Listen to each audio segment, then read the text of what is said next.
Hi అండి, అందరికీ good morning. ఎలా ఉన్నారు? అంతా బాగున్నారా? నేనైతే బాగున్నాను. అందరు బాగుండాలి. నేను ఇప్పుడు మా ఇంట్లో క్యాలీఫ్లవర్ పెసరపప్పు కూరగాయ చేస్తున్నాను. అది ఏదైనా చేయాలో మీకు ఒకసారి చూపిస్తాను. స్టవ్ ఆన్ చేసుకోవాలి. మామూలే బాండ్లీ పెట్టుకొని, గిన్నె కానీ బాండ్లీ కానీ పెట్టుకోవాలి. అది వేడైన తర్వాత తగినంత నూనె వేసుకొని దాంట్లో కొంచెం జీలకర్ర, ఆవాలు, ఒక్క మినపప్పు ఉంటుంది కదా, అది కొంచెం కలిపి వేసుకోవాలి. అది వేగిన తర్వాత సన్నగా తరుక్కున్న ఉల్లిగడ్డ పీసెస్ వేసుకోవాలి.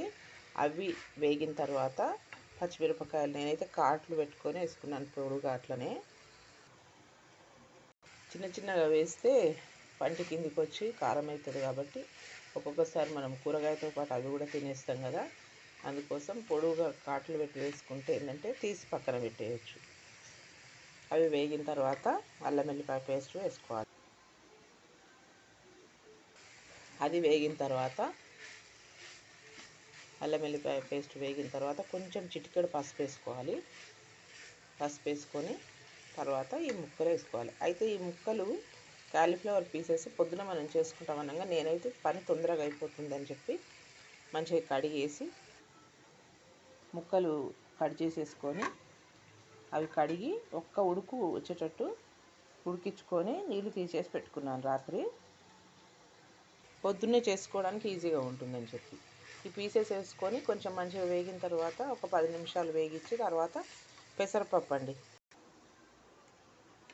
ఇంత పెసరపప్పు ఫస్టే నీళ్ళలో నానబెట్టుకోవాలి. ఇవన్నీ చేసే ముందే నీళ్ళల్లో వేసి పెట్టుకుంటే ఇవి అయ్యేసరికి అది నానుతుంది, మెత్తగా అవుతుంది. కొంచెము పెసరపప్పు వేసేసుకోవాలి. పెసరపప్పు వేసుకున్న తర్వాత మంచిగా కలిపేసుకోవాలి. కలిపి కొంచెం చిన్న మంట మీదనే చూసుకుంటూ ఉండాలి. చిన్నగా పెద్దగా అవన్నీ మనకు మంట ఎంత కావాలో అంత చూసుకుంటూ ఉండాలి.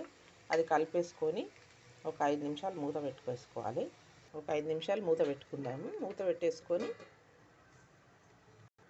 5 నిమిషాలు అయిపోయింది కదా, మూత తీసేసుకోవాలి. మూత తీసేసుకొని ఒకసారి కలుపుకోవాలి.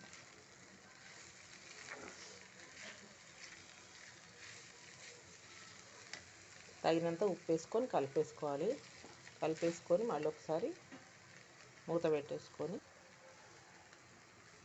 మళ్ళీ ఒక 5 నిమిషాల తర్వాత మూత తీసి మంచిగా కలిపేసుకోవాలి. ఇప్పుడు లాస్ట్లో దించే ముందు తగినంత కొంచెం కొత్తిమీర సన్నగా తరుక్కొని కొంచెం ధనియాల పొడి వేసి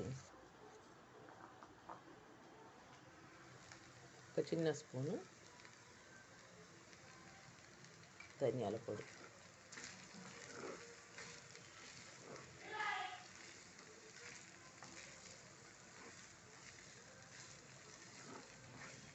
చూడండి ఇట్లా మంచిగా కలిపేసుకొని లాస్ట్లో కొత్తిమీర కడిగి సన్నగా తరిగి వేసుకొని ఒకసారి కలిపి మూత పెట్టేసుకోవాలి. రెడీ. చూడండి, కాలీఫ్లవర్ పెసరపప్పు కర్రీ మంచి టేస్ట్ ఉంటుంది.